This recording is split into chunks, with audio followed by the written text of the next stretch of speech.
In this example, I will show you how to use PDF files in memory with activePDF Toolkit. The example we're going to be looking at is taken from the examples website for using PDF files in memory. There are many situations where you may already have your PDF input file in memory, and rather than write it to disk first and have Toolkit read it, you can pass it directly to Toolkit to read that. And the same goes for the PDFs that you're creating with Toolkit. You can create them in memory. And the way this example works, for open output file and open input file, to use a file in memory, you would pass it a string of memory in capital letters, and that means to use a file in memory. So in this case, our output file is going to be in memory, and our input file is going to read a PDF off the disk, pdf.pdf.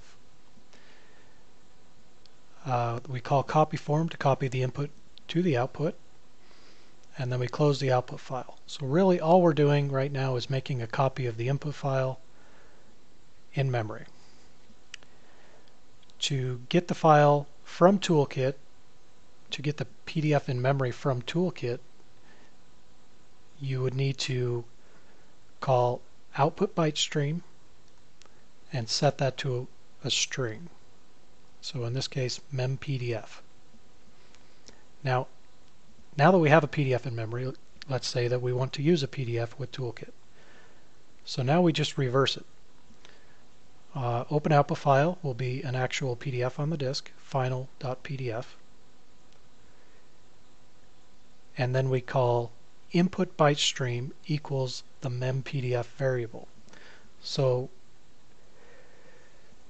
now Toolkit has this PDF back in memory and it's ready to use it for input.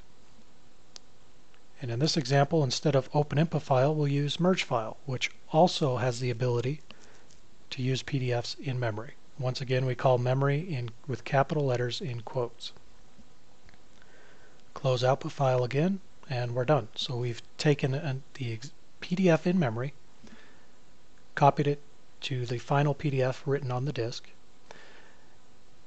And another option Toolkit has is to take a PDF that's in memory and just save it directly to disk, and that's the save memory to disk method.